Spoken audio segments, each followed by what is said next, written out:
আমি নড়াইলে ওয়াজ করছি যে দুধি পানি মিশাইলে এই ক্ষতি। পরের বছর যখন গেছি ওয়াজ করতে, কয় যে হুজুর আপনার ওয়াজটা যা আমল করছে এলাকার মানুষ তা বলার মতো না। এই এলাকার কোনো মানুষ সেই থেকে আর দুধি পানি মিশাই না, এখন পানিতে দুধ মিশাই। আলি এবার কোন কায়দা?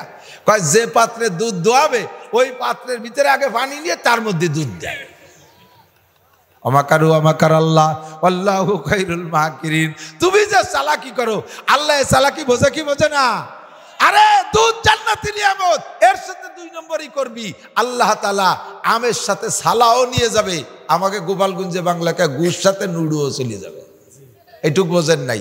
শেষের টুক পোলাপান মাটিতে পায়খানা করলে মহিলারা পালাইতে খড়টাই নিয়ে মুড়াইয়ে ফেলায় না, এরে কি কয়?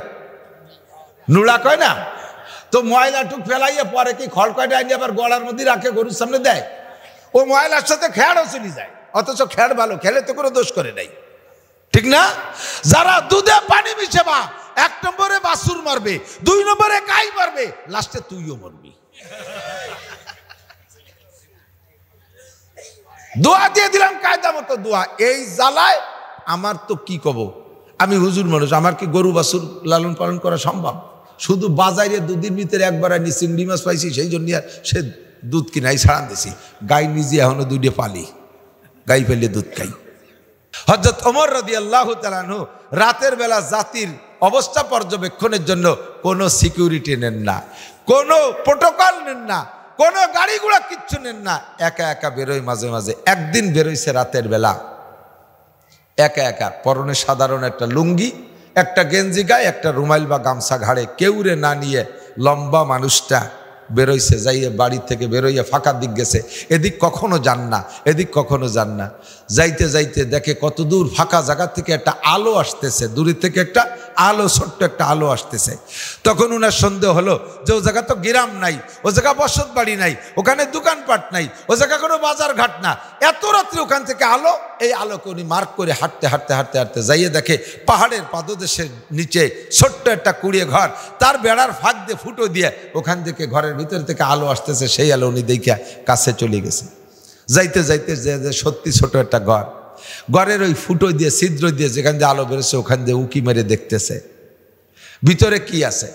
ফাঁকে একটা মশলা শিখাই দিয়ে এদিক তাকান, কের বাড়ির বেড়ার ফাঁক দিয়ে অন্য কেউ উকি মেরে দেখবেন না, এটা জায়েজ নেই।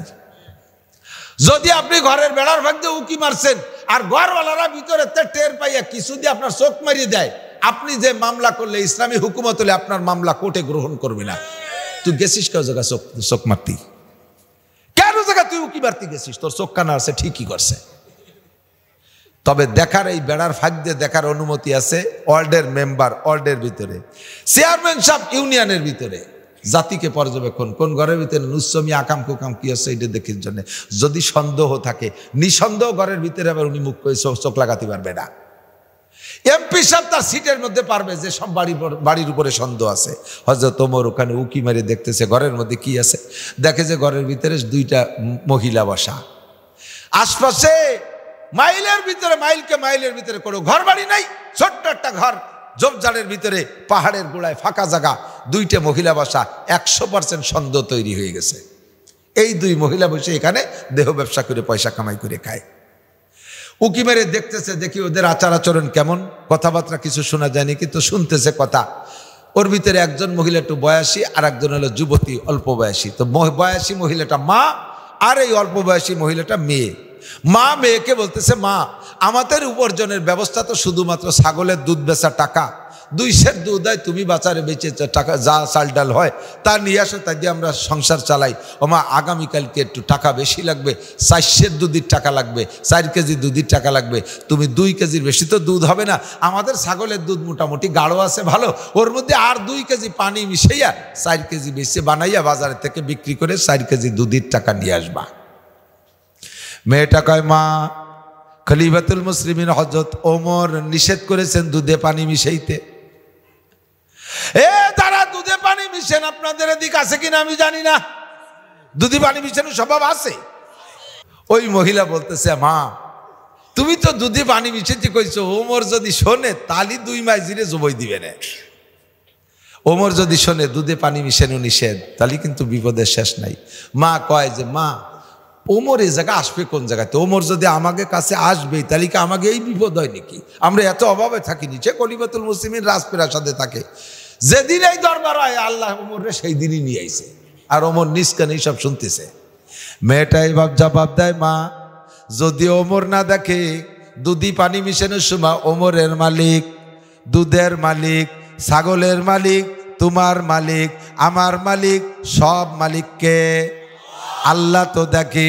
ও মা, ওমর না দেখলেও দুধের মালিক আল্লাহ দেখে, কাজে আমি দুধে কিভাবে পানি মিশাবো? যখন আমি দুধের মধ্যে পানি মিশাবো তখন আল্লাহ তাকাইয়া থাকে, আমি কোনোভাবে পানির মিশাইতে পারবো না। এ পর্যন্ত কথা শেষ। ওমর ও জায়গা কোনো সারা শব্দ না দিয়ে চলে আসছে। পরের দিন আইসা সংসদে বসছেন। হযরত ওমর রাদিয়াল্লাহু তাআলা একটা ছেলে বিবাহের উপযুক্ত, মন্ত্রী পরিষদ সাহাবায়ে কিরামদেরকে বলছে, আমার এই ছেলেটাকে বিয়ে দেবো, ভালো একজনের একটা মেয়ে খোঁজেন। 3-4 জনে ভালো ভালো মেয়ে সংগ্রহ করছে, যে কোনো সময় বিয়ে হয়ে যাবে, এখনো ফাইনাল হয় নাই কথা কোনো জায়গা। আজকে হযরত ওমর স্টেজে বৈশা, পুলিশের আইজি ছিলেন তৎকালীন হযরত মুখতার রাদিয়াল্লাহু তাআলা আনহু। দুনিয়ায় সর্বপ্রথম পুলিশ বাহিনী তৈরি করছেন হযরত ওমর, এর আগে দুনিয়ায় পুলিশ ছিল না। আর সাহাবী হযরত মুখতার রাদিয়াল্লাহু আনহুকে ওমরের পুলিশের আইজি বানাইছে। হযরত ওমর বলছে, এই মুখতার কোথায়? জি লাব্বাইক স্যার। কয় 2 জন পুলিশ দাও, দেশে 2 জন পুলিশ। 2 জন পুলিশকে অ্যাড্রেস দিয়েছে, যে দেখো অমুক পাহাড়ের গোড়ায় ছোট্ট ঘরের মধ্যে 2টা মহিলা আছে, সালাম দিয়ে যত্ন সহকারে তাদেরকে আমার এখানে ডেকে নিয়ে আসবা। বাস চলে গেছে 2 পুলিশ, যাইয়া ঘরের কাছে যাইয়া সালাম দিছে, আফিল ভাইতে নাস, ঘরে কি মানুষ আছে? এই পুলিশ যখন সালাম দিছে, ওই 2 মাইজি ঘরের ভিতরে তো উকি মেরে দেখে যে পুলিশ। মাইয়ে কয়, মা তুমি তো কইছিলে যে ওমর শুনবে কোন জায়গাতে, এতদিন পুলিশ আসলো না, আজকে কেন আসলো? তুমি যে রাতে দুধি পানি মিশাতে কইছো, সেই রাত্রি সকালবেলা পুলিশ আইছে, তুমি তো কও যে ওমর শুনবে কোন জায়গাতে। ওমরের কাছে সাংবাদিক আছে, রে মা দিবে না, 2 মাইজিরা জবাই দেবে। এই যে পুলিশ আইছে, কাঁপতে কাঁপতে জিব্বে পানি শুকিয়ে গেছে। পুলিশই যাই অভয় দিছে, লা তাহজানা ওয়ালা তাখাফা, ভয় পেন না, টেনশন করেন না, খলিফাতুল মুসলিমিন ওমর আপনাদেরকে যাইতে বলছে। আর কি হুশ আছে? তো যত্ন সহকারে যাওয়াই লাগবে। ওমর ওখান থেকে না যে উপায় নেই, কাঁপতে কাঁপতে গেছে, যাইয়ে সামনে দাঁড়াইছে, ভয়ে থরথর করে কাঁপতেছে 2টা, এমনি তো মহিলা মানুষ। আরো ওমর, কোন ওমর?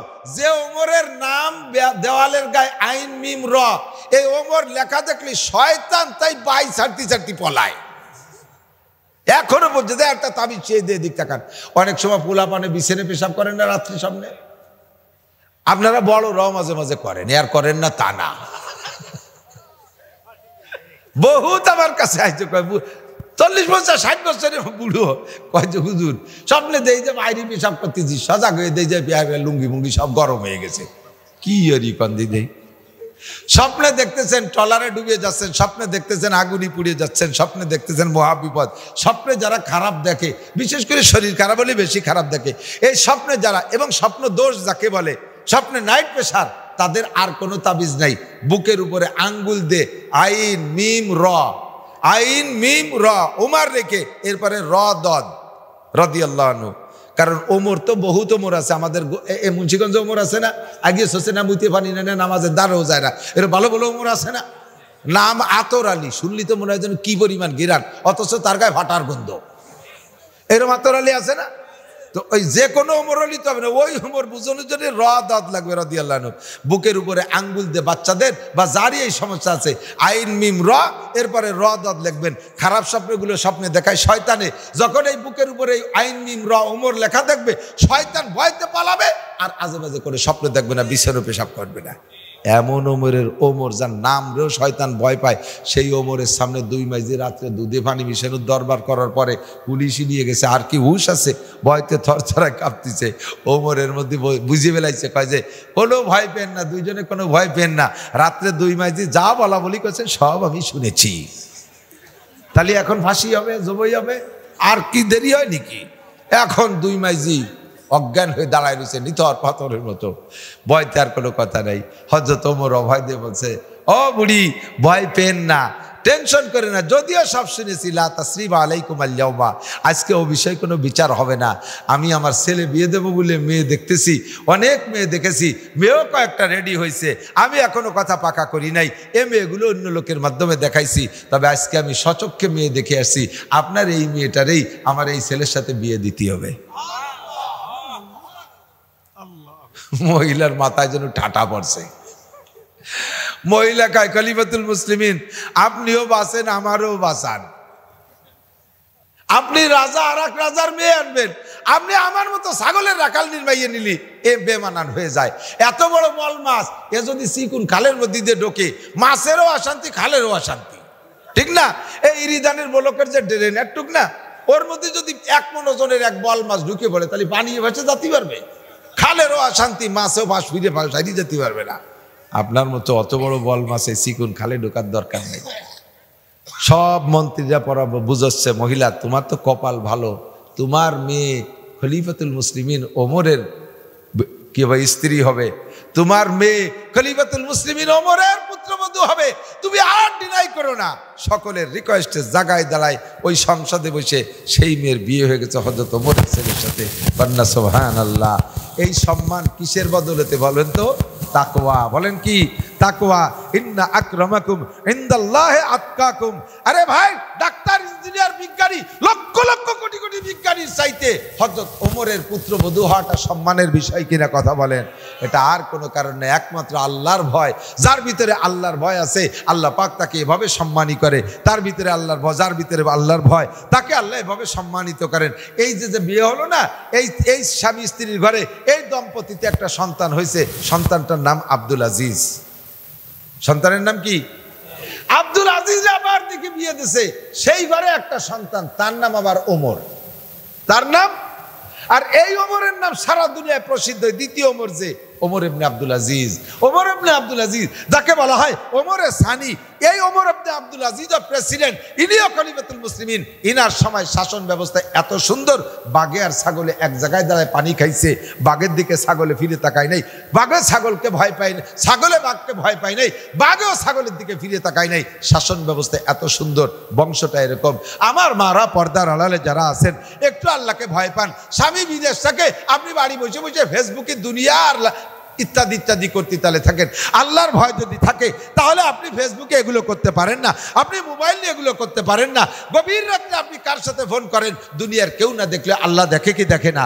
মানুষ গুনাহ থেকে বাঁচতে হলে তিনটে কথা মনে রাখতে হবে, তাহলে আপনার ভিতরে আল্লাহর ভয় আসবে। এদিক তাকান, আমি ফরিদপুর রাজেন্দ্র কলেজের পাশে একটা মাহফিল করছি গত বছরের আগের বছর। আল্লাহু আকবার। মাহফিলে আমার খেদমত করছে একটা যুবক, সুন্দর পাগড়ি, পাঁচকলি টুপির উপরে আবার পাগড়ি, তার উপরে আর একটা রুমাল, জুব্ব পরা, ফিসফিসে পাতলা পাতলা কটা দাড়ি উঠছে। এই যুবক পর্যাপ্ত খেদমত করছে। আমি মনে করছি খাবাসপুর মাদ্রাসার ছাত্র হবে। মাহফিলের শেষে যখন গাড়িতে উঠবো, যুবক পরিচয় দিচ্ছে, হুজুর আমার নাম এই, আমি রাজেন্দ্র কলেজের এই ক্লাসের ছাত্র। আমি কোথায় থাকি, একটু আমার রুমটা একটু কদম দিয়ে যাবেন, একটু বরকত দিয়ে যাবেন। ছেলেটার এই কথা শুনে আমি দূর, মাদ্রাসার ছেলে হলে ঢুকতাম না, যে ও তো মাদ্রাসার ছেলে, আমার কলেজের ছেলে, মাদ্রাসার ছেলের রূপ। এই মোহাম্মতে গেলাম তার রুম দেখতে।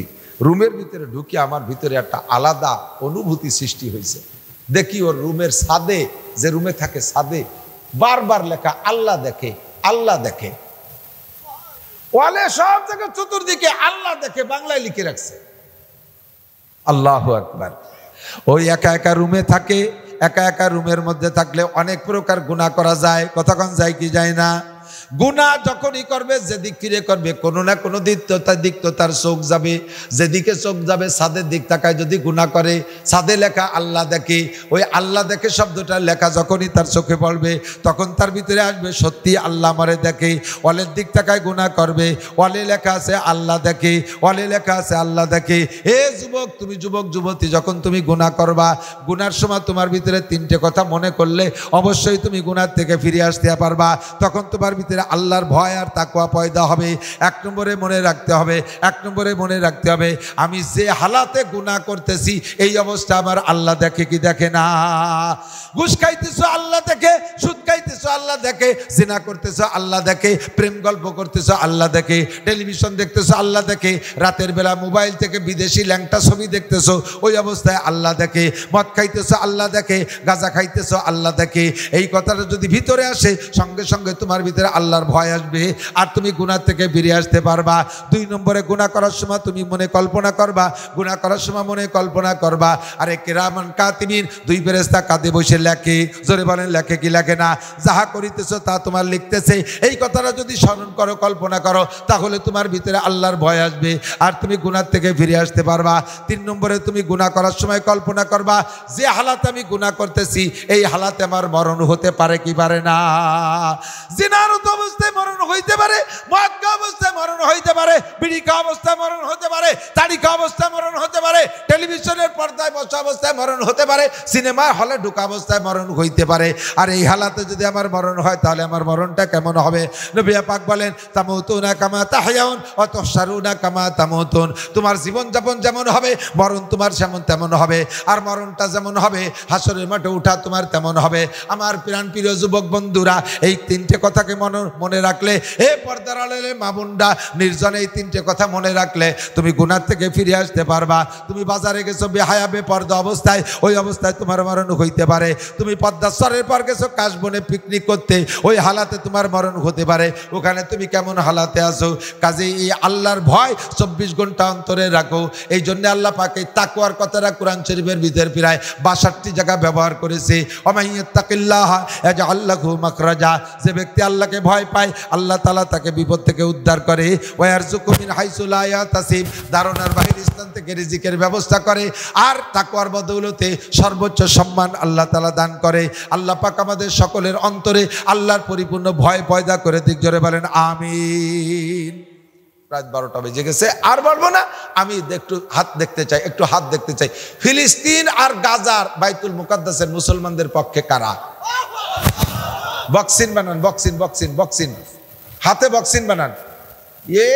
মারামারি মনে হয় কোনোদিন পায় না, বক্সিন বানাতে দিশে পায় না। এইরকম বক্সিন ঘুষি দিলে এই বুড়ো আঙ্গুল ভেঙে যাবে।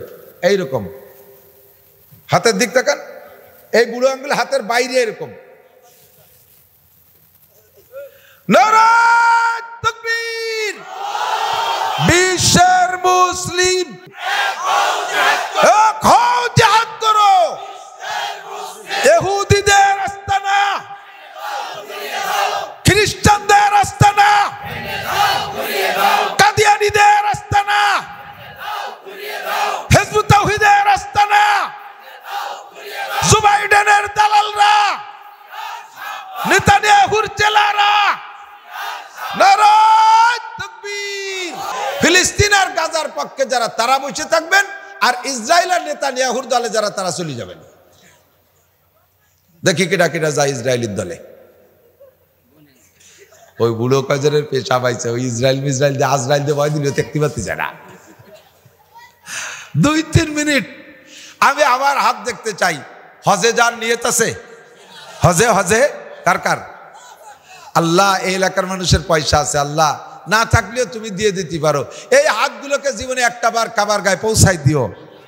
মদিনায় রাসূলের রওজায় হাত পৌঁছাই দিও। মক্কা মদিনার জমিনে হাত রেখে সিজদা করা তৌফিক দিও।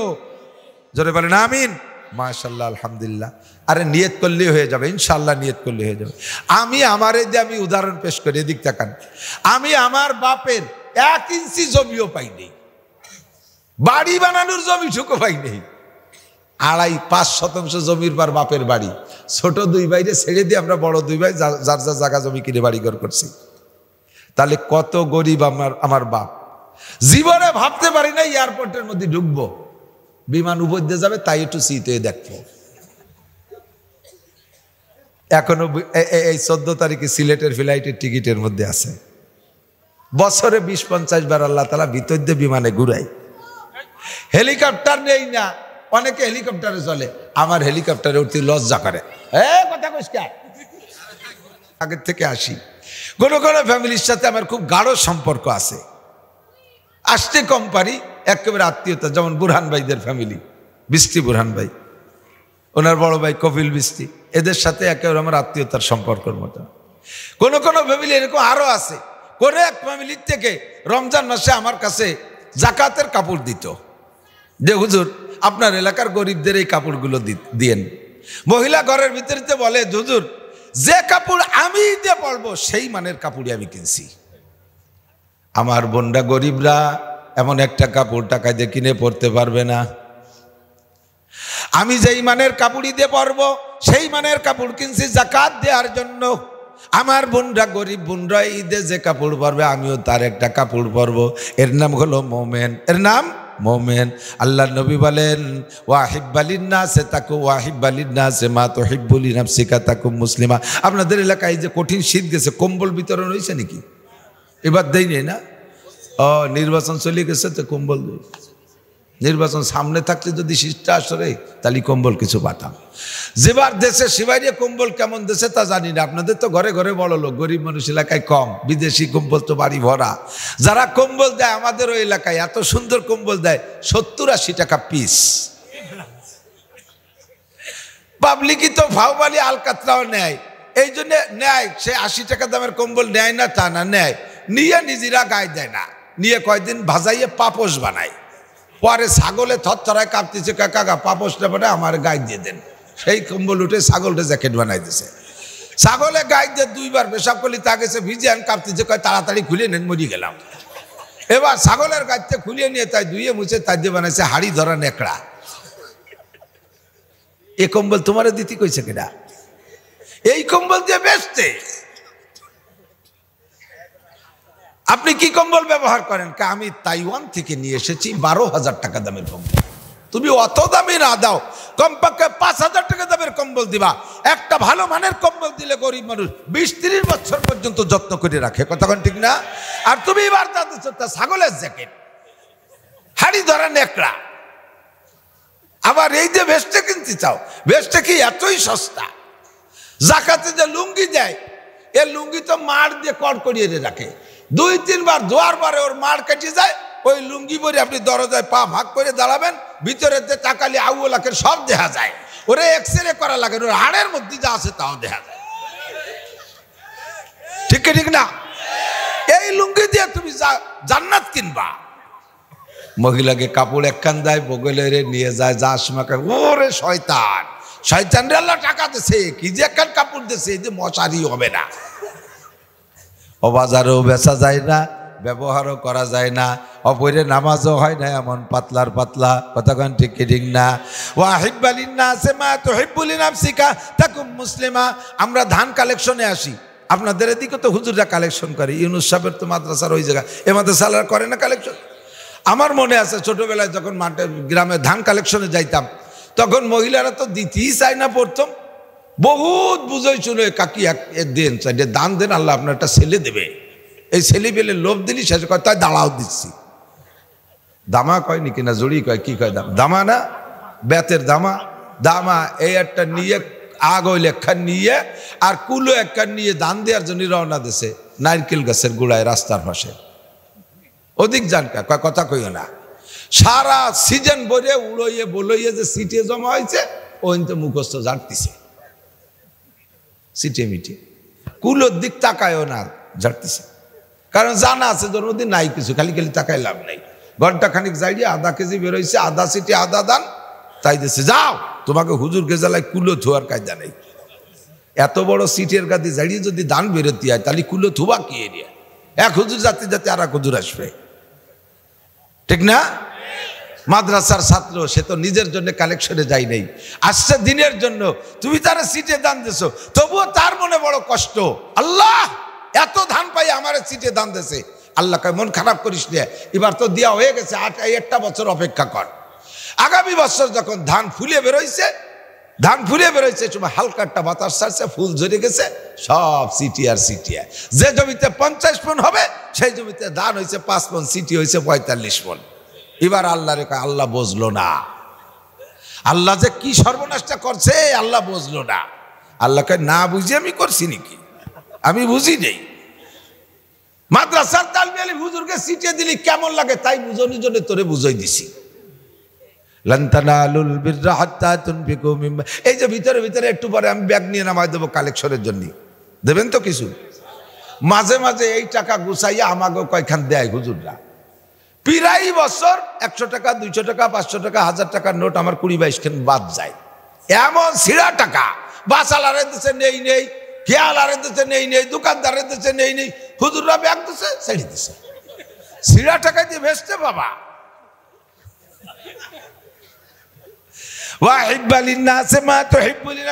নতুন টাকা সবাই ভালোবাসে, কথা কন টাকা। আমার মার বয়স 100 কাছাই গেছে, বেঁচে আছে। মারে আমি টাকা দেই, যদি টাকা পূরণ হয়ে যায় মা কয় বাবা তোমার কাছে নতুন টাকা। মার টাকা দিয়ে কোনো কাজ নাই, টাকা দিলি যারা কামাই রোজগার আরো টাকা এনে মা বাবার কাছে দিবা। তোমরা অনেকে মনে করো আব্বার ওষুধের দরকার কিনে দিচ্ছি, খাবারের দরকার কিনে দিচ্ছি, পোশাকের দরকার দিচ্ছি, যা দরকার সব দিচ্ছি, আবার আব্বা আমার কাছে টাকা দেবো কেন? না, টাকার ভিতরে আল্লাহ তাআলা মানুষের সাথে এমন একটা সম্পর্ক করে রাখছে, মরার আগেও যদি 10 মিনিট আগে হুঁশ থাকে তাও ওই বুড়োরে টাকা দেবা।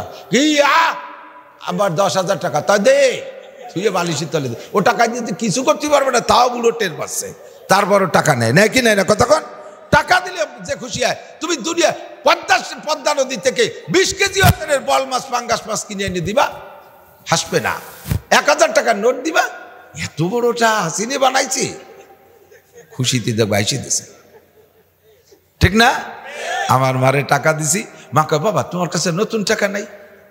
আমি কয় নতুন পুরন তো সবই একই দাম। কয় না, নতুন টাকা দিলে আমার ভালো ঠেয়।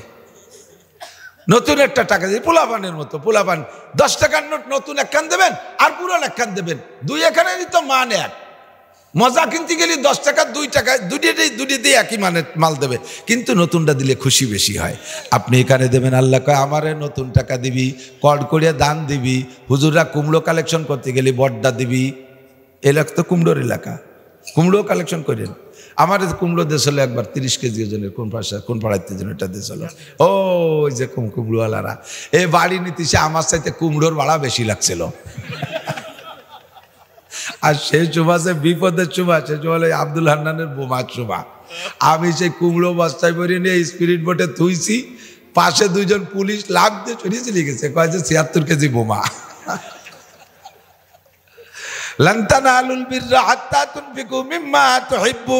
যে জিনিস তুমি নিজে পছন্দ করবা না, ওই জিনিস আর একজনের জন্য পছন্দ করবা না। যেটা নিজে ভালোবাসো সেইটা মানুষকে দান করবা, হইতে পারবা মুসলিমা। ওয়ালা তুকসিরিজ যাহকা 5 নম্বর কথা চলে। এই কথা বুঝছেন, সারা দেশে যত জায়গা মাহফিলে খুদকুড়ো কাটা সামনে বসে, এরা না আওয়াজ শোনে না আওয়াজ বোঝে, বসে খালি কেসর মেসর তিতালে। আমি কিন্তু মক্তবে পড়ানোর অভ্যাস আছে, মারামারি করতে পারি দেশকে, কথা কবি না। এমনি রাত বেরিয়ে গেছে, আমি 11টার পরে অস করতে পারি না, তা 10 মিনিট বেশি হয়ে গেছে। আল্লাহ 5 নম্বর হলো দুনিয়ার আনন্দ ফুর্তি করিয়া হাসি তামাশা বেশি করবা না। ওলা তুকসিরিজ যাহকা, বেশি হাসবা না। ফাইন্না কাসরাতাজ যাহকা তুমিতুল কলব, যত বেশি হাসবেন দুনিয়ার আনন্দ ফুর্তি করে তত দিল মরে যায়। কাসরাতাজ যাহকা তুমিতুল কলব, বেশি হাসলে দিল মরে যায়। কয় দিল মরে যা বুঝবো কি করে, আমার দিল মরছে না তাজা আছে। কয় যার দিল মারা গেছে, মরা দিলালা বুঝতে পারবেন। আপনার যদি নামাজে স্বাদ না লাগে, বুঝবেন যে দিল মরে গেছে। কোরআন পড়তে মনে চায় না, বুঝবেন দিল মরে গেছে। ফরজ ওয়াজিব পালন করতে মনে চায় না, বুঝবেন দিল মরে গেছে। দান খয়রাত করতে মনে চায় না, বুঝবেন দিল মরে গেছে। মসজিদে যাইতে মনে চায় না, বুঝবেন দিল মরে গেছে। হজের টাকা হইছে, হজ করতে মনে চায় না, বুঝবেন দিল মরে গেছে। উমরা করার পয়সা আছে, যাইতে মনে চায় না। মক্কা মদিনা দেখতে মনে চায় না, বুঝবেন দিল মরে গেছে। জিকির ফিকির করতে মনে চায় না, বুঝবেন দিল মরে গেছে। তবলিগি যাইতে মনে চায় না, বুঝবেন দিল মরে গেছে। হক্কানি পীরের কাছে যাইতে মনে চায় না, বুঝবেন দিল মরে গেছে। আল্লাহু আকবার। এক কথায় ইবাদতে স্বাদ পায় না। যাদের দিল মারা যায় তারা ইবাদতে স্বাদ পায় না। আল্লাহ নবী বলেন এই সমস্যাটা ঘটে হলো বেশি বেশি হাসাহাসি করলে। লা তুকসিরিজ যাহকা, বেশি হাসবা না। ফাইন্না কাসরাতাজ যাহকা তুমিতুল কলব, বেশি হাসলে দিল মারা যায়। এই 5টা কথা হুজুর আবু হুরায়রাকে বললেন, তুমি নিজে আমল করবা এবং যারা আমল করতে চায় তাদেরকে শিখাইয়া দিবা। আমিও আপনাদেরকে ওসিয়াত করলাম, চেষ্টা করবেন নিজেরা আমল করান, করবেন তো ইনশাআল্লাহ? নিজেরা আমল করার চেষ্টা করবেন। আর চার দোকানে বসে বসে হাসিনেরে উঠো, খালেদারে ডুবো, খালেদারে উঠো, হাসিনেরে ডুবো, সমালোচনা, গিবাত, শিকায়ত, আজে বাজে পচা রাজনীতির দরবার বাদ দিয়া চায়ের দোকানে বসে যারা আসে নাই তাদের ভিতরে এই 5টা কথা একটু পৌঁছানোর চেষ্টা করবেন। পারা যাবে? কি কি মনে আছে কন্ত? 1 নম্বরে কি? ইত্তাকিল মাহারিম, সব হারাম ছেড়ে দাও। সুদ ছাড়ো, ঘুষ ছাড়ো, চুরি ছাড়ো, ডাকাতি ছাড়ো, লুচ্চমি ছাড়ো, বদমাশি ছাড়ো, আইল ঠেলা ছাড়ো, জাল দলিল ছাড়ো, মিথ্যে সাক্ষী ছাড়ো, মিথ্যে মামলা ছাড়ো, বেপর্দা ছাড়ো, পরের মাল দখল, পরের জমি দখল করা ছাড়ো, দাড়ি কাটা ছাড়ো, বিড়ি খাওয়া ছাড়ো, তাড়ি খাওয়া ছাড়ো, এবা খাওয়া ছাড়ো, গাঁজা খাওয়া ছাড়ো। 14ই ফেব্রুয়ারিতে আকাম কুকাম ছাইড়ে দাও, যত প্রকার আকাম আছে সব হারামগুলো ছেড়ে দাও। 1 নম্বরে ইত্তাকিল মাহারিম। 2 নম্বরে আল্লাহ যা দিয়েছে তারপর সন্তুষ্ট, বলেন আলহামদুলিল্লাহ। 3 নম্বরে প্রতিবেশীর হক আদায় করেন, প্রতিবেশীর দিকে লক্ষ্য রাখেন। 3 নম্বরে, 4 নম্বরে নিজে যা পছন্দ না করেন অন্যের জন্য পছন্দ করবেন না, নিজে যা পছন্দ করবেন দান করতে গেলে তাই অন্যকে দান করবেন। 5 নম্বরে হাসাহাসি কমায় দিতে হবে, হাসাহাসি কমায় দিতে হবে। এই 5টা কথা নিজে আমল করব, যারা আমল করতে চায় তাদেরকে শিখাইয়ে দেব। আল্লাহ পাক আমাদের তৌফিক দান করে, বলেন আমিন। ওলামায়ে কেরাম, আমরা কোরআন হাদিস থেকে বয়ান করি।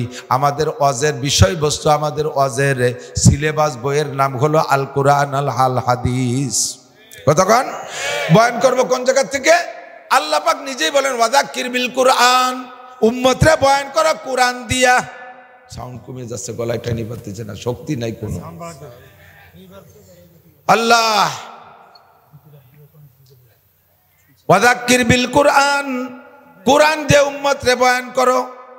কোরআনের যত কথা আছে শুরু থেকে শেষ পর্যন্ত সব বিশ্বাস হয় কিনা কথা বলেন? কোরআনের কোনো একটা আয়াতকে যদি আপনি এই জামানায় অপ্রয়োজন মনে করেন, অপ্রয়োজ্য মনে করেন, অপ্রয়োজনীয় মনে করেন, অসামঞ্জস্য মনে করেন, তাহলে আপনি ইমানদার থাকতে পারবেন না। আল্লাহ নবী বলেন মা আমানা বিল কুরআনে মান ইস্তাহাল্লা মাহারিমাহু, যে ব্যক্তি কোরআনের একটা হারামকে যদি হালাল মনে করে, এদিকে কোরআনের একটা হালালকে যদি হারাম মনে করে অথবা একটা হারামকে যদি হালাল মনে করে, আল্লাহ নবী বলেন ওই লোকটাকে ধরে নেওয়া হবে গোটা কোরআনকে বা স্বীকার করে।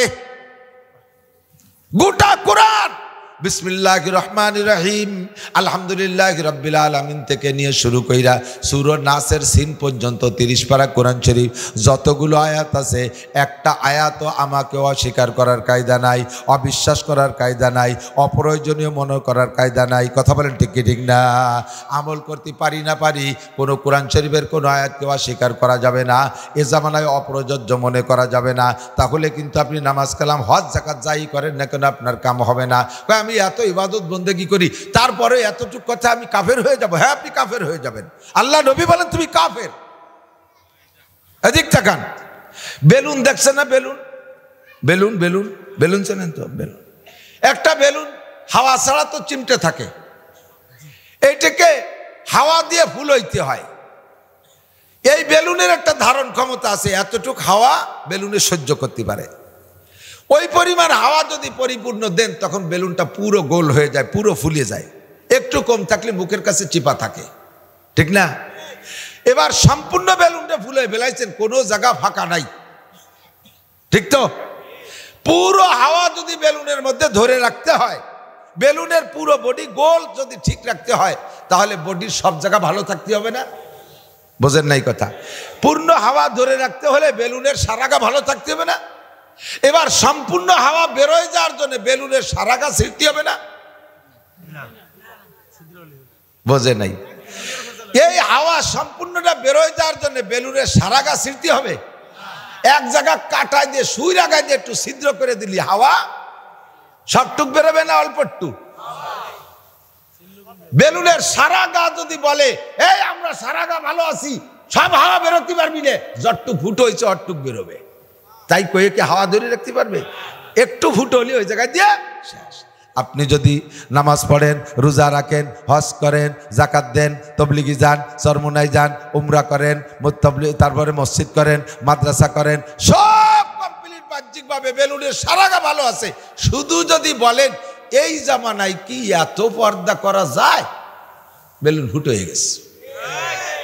আপনি পর্দার আয়াতকে অস্বীকার করেছেন, এটাকে জুলুম মনে করেছেন, যদি আপনি বলেন এই জামানায় কি অত হালাল হারাম বাইসে চলা যায়, বেলুন সুই দিয়ে ফুটো করে দিচ্ছেন, ওই এক জায়গায় যে হাওয়া বেরোয় চলে গেছে, একটা আয়াতকে অস্বীকার করলে আল্লাহ নবী বলেন মা আমানা বিল কুরআনে মান ইস্তাহাল্লা মাহারিমাহু, একটা হারামকে যদি হালাল মনে করে, একটা হারামকে যদি হালাল মনে করে, একটা হুকুমকে যদি অসামঞ্জস্য মনে করে, ওই লোকটার ইমানের বেলুন ছিদ্র হয়ে গেছে, পুরো কোরআনকে অস্বীকার করার শামিল ওই লোকটা পাক্কা কাফের হয়ে যায়।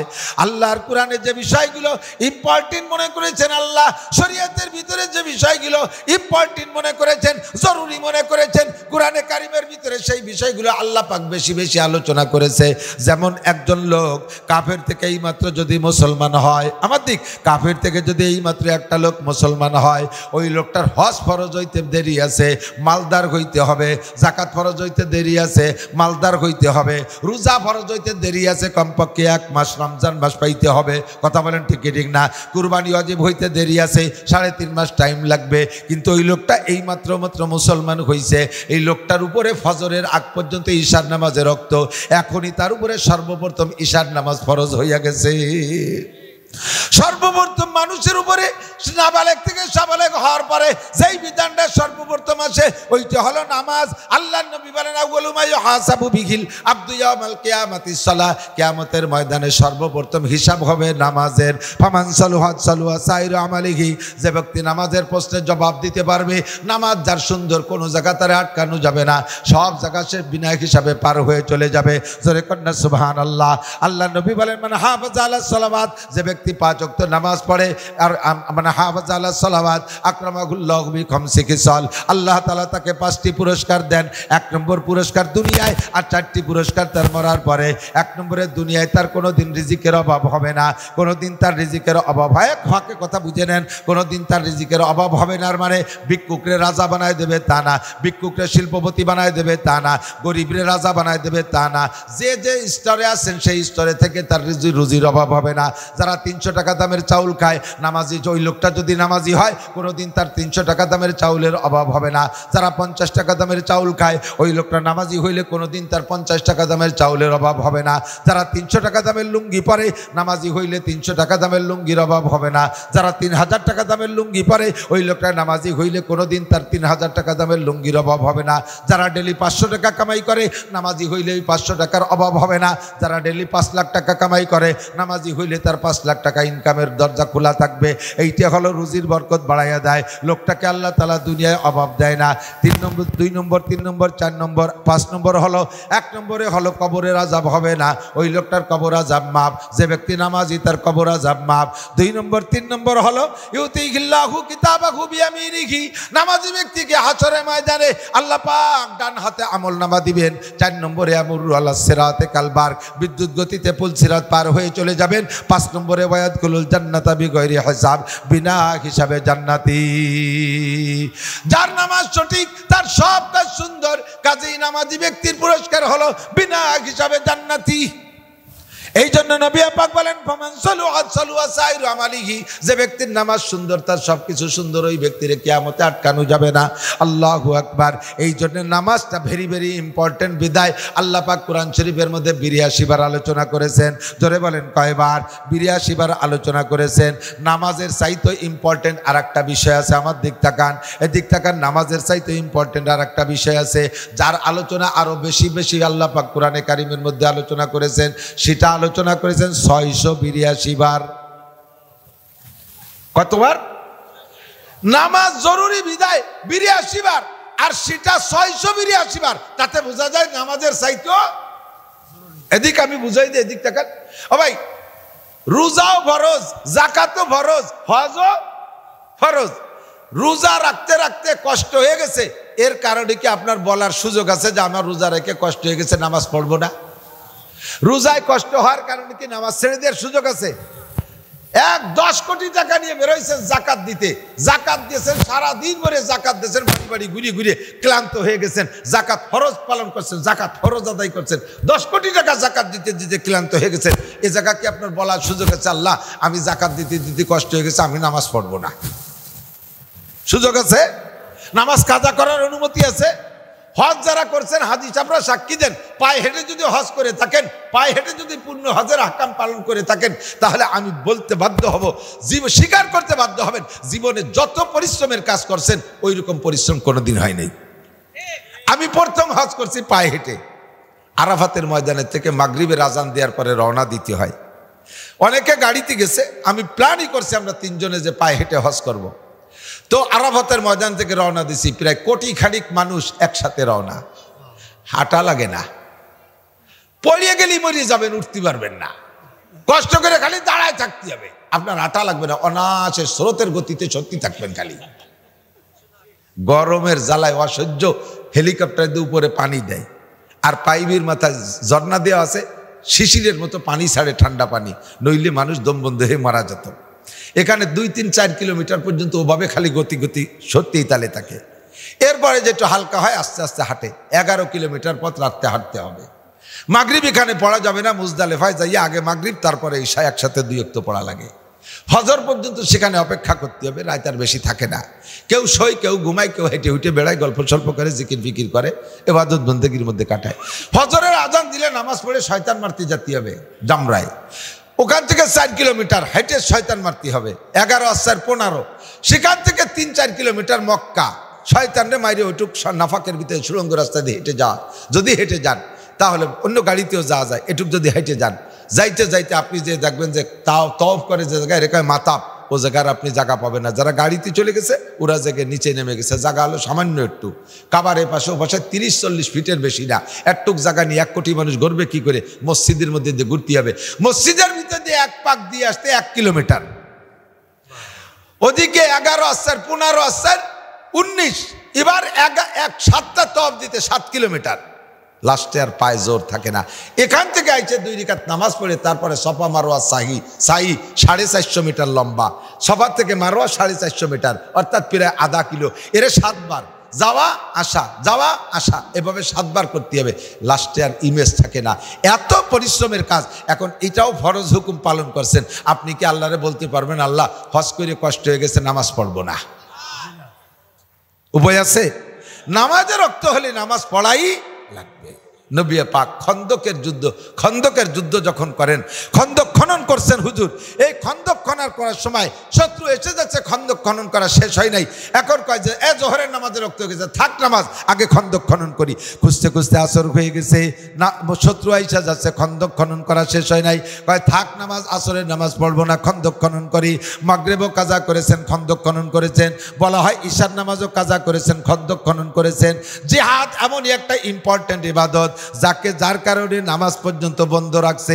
4 ওয়াক্তের নামাজ নবী কাজা করেছেন, তবুও জিহাদের কাজ চালিয়ে গেছেন। বোঝা যায় জায়গা বিশেষ নামাজের চাইতে জিহাদের গুরুত্ব বেশি। কথা বলেন ঠিক ঠিক না?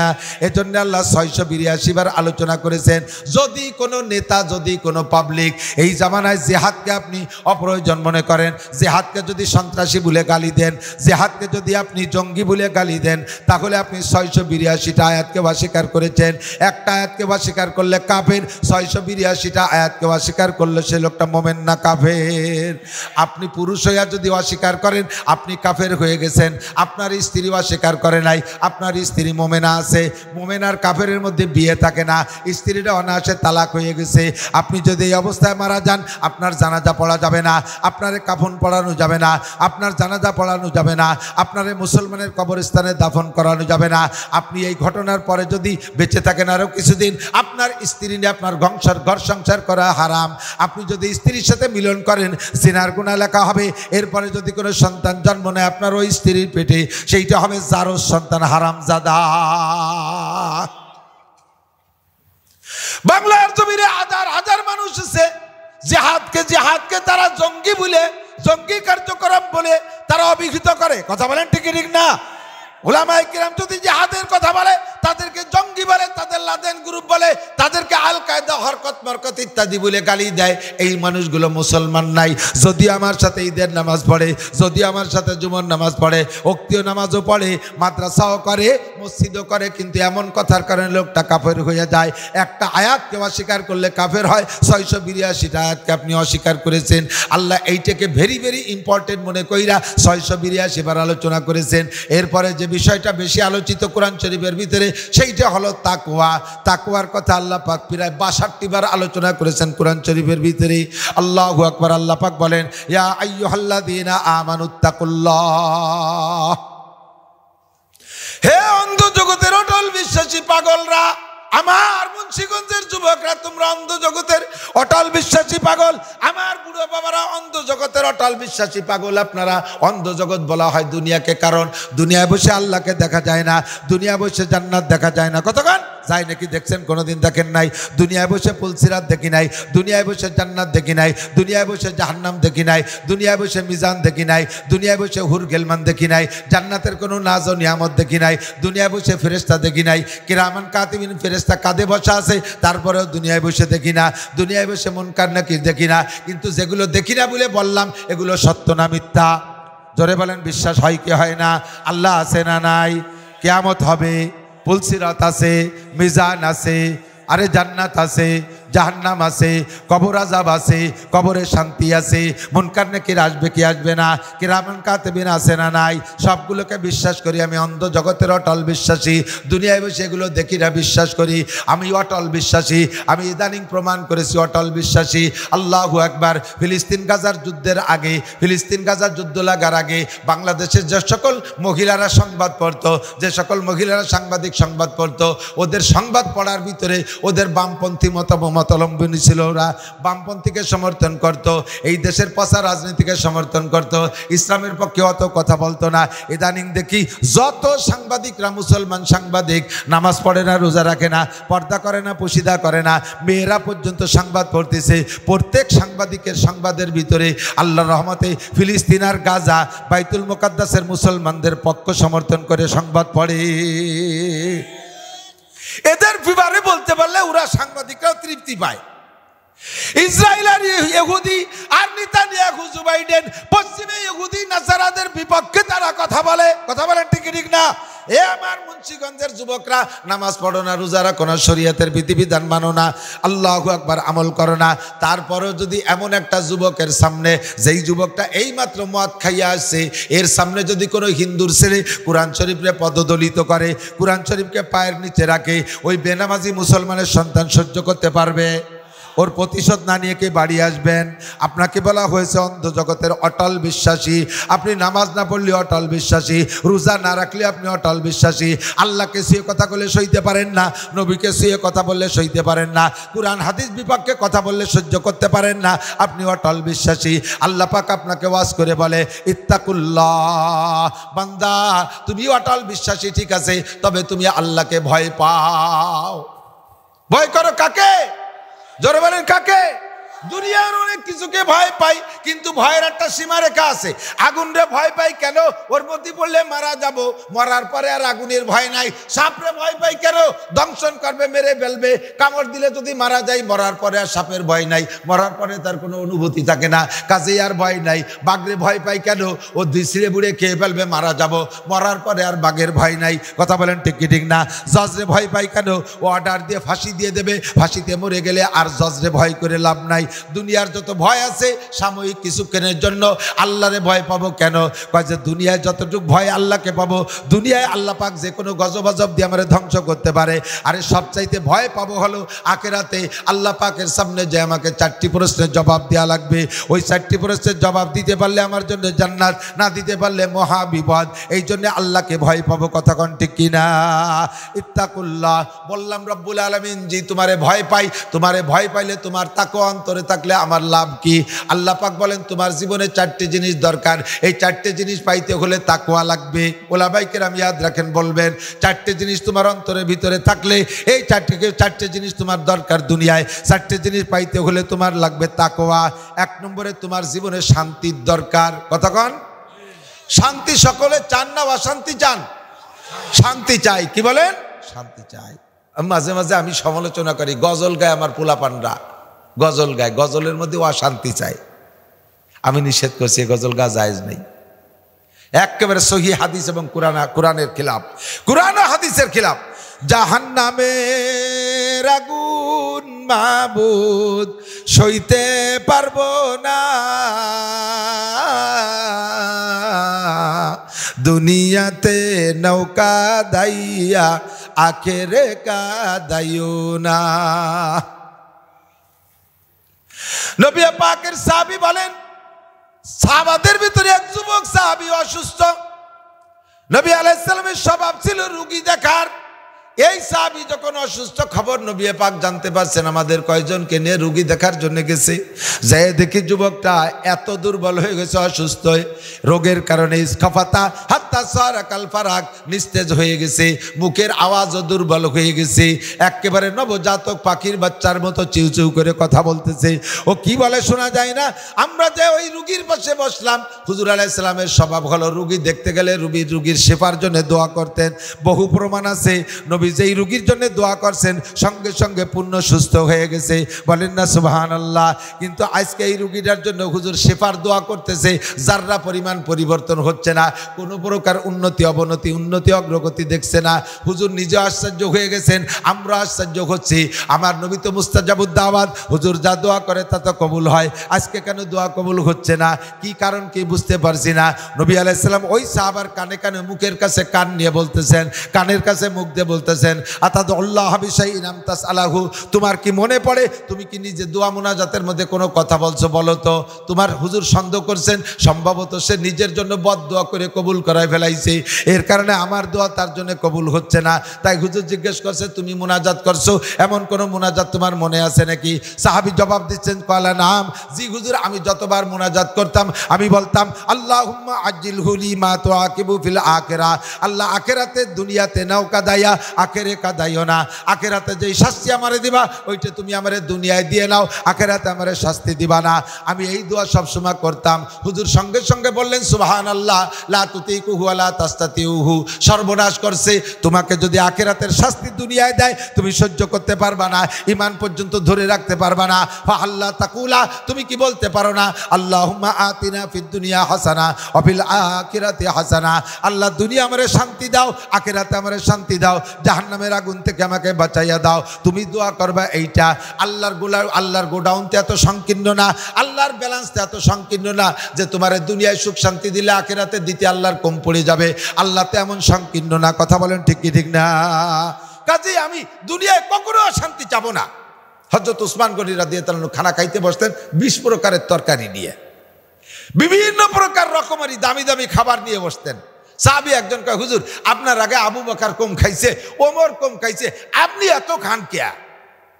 তো হযরত উসমান জবাব দেয়, সারা দুনিয়ায় যত খাদ্য বাজেট হয় আসমান থেকে, সব আসে মোমেনদের ওসিলায়, মুসলমানদের নামে বরাদ্দ হয়, খায় কাফেররা, আমাদের নামে বরাদ্দ হবে, আমরা খাবো না আর ওরা খাবে, এটা হতে পারে না। আমি বরান বরে খাবো, খাইয়ে থাকলে ওরা খাবে, না থাকলে না খাবে। কথা কন না কে? আরে মিয়া, পয়সা মাথায় ছেলেরা বিদেশের থেকে বড় বড় মাছ, ওই বউবাজার বালাসুর বাজারে ওখানে সন্ধ্যের সময় বড় বড় মাছ বিক্রি, আর আপনি কটা সুসলো মাছ আর সেলাফুটি কিনে নিয়ে আসেন, টাকায় দিয়ে কিনবেন, বড় বড় মাছ কিনবেন, বড় ইলিশ কিনবেন, পাঙ্গাস কিনবেন, বল কিনবেন, পদ্মার সব। আমি বরান করে খাবো, তারপরে থাকলে ওরা খাবে, না থাকলে না খাবে। আমি কেন দুনিয়া বা শান্তি চেয়ে নেব? শান্তি চাই, জোরে বলেন শান্তি চাই। জোরে বলেন কি চান? আল্লাহ শিখে দে। তুমি বলো রব্বানা আতিনা, আমার সাথে বলেন রব্বানা আতিনা ফিদ দুনিয়া হাসানা ওয়া ফিল আখিরাতি হাসানা ওয়া কিনা আযাবান নার। আতিনা ফি দারে দুনিয়ানা হাসান, আতিনা ফি দারে উকবানা হাসান। দুনিয়া শান্তি দাও, আখিরাতেও শান্তি দাও, জাহান্নামের আগুন থেকে বাঁচাও। আমি দুনিয়াও কাঁদবো না, আখিরাতেও কাঁদবো না, আনন্দ উল্লাসে জিন্দেগি কাটায় যাব।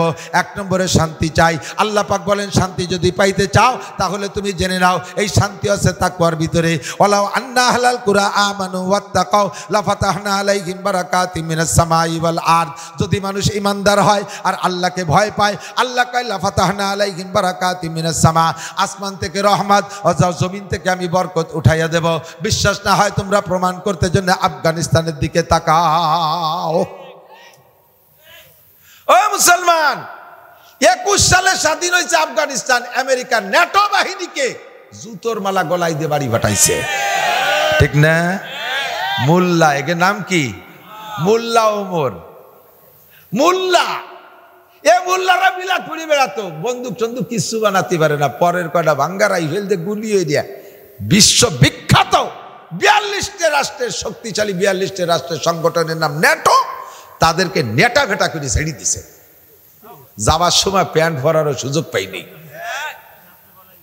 8,000 কোটি মার্কিন ডলার টাকার সম্পত্তি অস্ত্র টস্ত্র ফেলাইতে পলাইছে। এই মোল্লাকে কিচ্ছু নাই, মাত্র 3 বছরে মোল্লাকে আল্লাহ তাআলা তাকওয়ার মধ্যে, কি তাকওয়া জানেন? মেয়েদেরকে বেপর্দা বন্ধ। শুনছেন না? ইনি আন্তর্জাতিক চাপ, এখনো পর্যন্ত তাদের স্বীকৃতি দেয় না। মেয়েরা ওপেনে খোলামেলা ঘোরাফেরা করতে পারবে না, বেপর্দা স্কুল কলেজে পড়তে পারবে না, মেয়েরা খোলামেলা চাকরি করতে পারবে না, পর্দার সাথে করতে হবে। সংবিধান তৈরি হচ্ছে। জিনার বিচার এখন শুরু হয়েছে, পাথর মেরে শেষ, চাবুক। চোরের বিচার হাত কাটা। আল্লাহকে ভয় পেয়ে শরীয়তের সম্পূর্ণ বিধান বাস্তবায়ন করতেছে। আল্লাহ তাআলা 3 বছরের মধ্যে কি দিয়েছে জানেন? পৃথিবীর শ্রেষ্ঠ দামি, যাদের টাকার দাম সবচাইতে বেশি দামি, তিনটে রোল নাম্বার 3 সবচেয়ে বেশি টাকা, যাদের টাকার দাম বেশি, রেমিটেন্সের দাম, তার ভিতরে রোল নাম্বার 3 আফগানের মৌলবীরা। কন্যা সুবহানাল্লাহ। আর আনার আর ডালিম এত হইছে যে তাদের রস আর জুস সারা পৃথিবীর ভিতরে সব জায়গা তারা সাপ্লাই দিচ্ছে, এক্সপোর্ট করতেছে। আল্লাহ তাআলা তাদের শান্তি রহমতের দরজা খুলে দিয়েছে। তুমি যদি শান্তি, ও মুন্সিগঞ্জবাসী, শান্তি আর রহমত যদি পাইতে চান, আল্লাহর প্রতি বিশ্বাস, আল্লাহর প্রতি ভয় অন্তরে তৈরি করেন। আসেন সামনে। 2 নম্বরে তুমি আরেকটা জিনিস চাও, তোমার জীবনে আরেকটা জিনিস দরকার, সেটা হলো বিপদ থেকে মুক্তি। আজকে সুখে আছি, বিপদে পড়ার সম্ভাবনা আছে না নাই?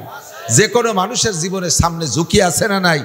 এই ঝুঁকি থেকে যদি বাঁচতে হয়, তাহলে তুমি আল্লাহকে ভয় পাও। আল্লাহ পাক বলেন, ওমাইয়াত্তাকিল্লাহা ইয়াজআল লাহু মাখরাজা ওমাইয়াত্তাকিল্লাহা ইয়াজআল লাহু মাখরাজা ওয়া ইয়ারযুকহু মিন হাইসু লা ইয়াহতাসিব।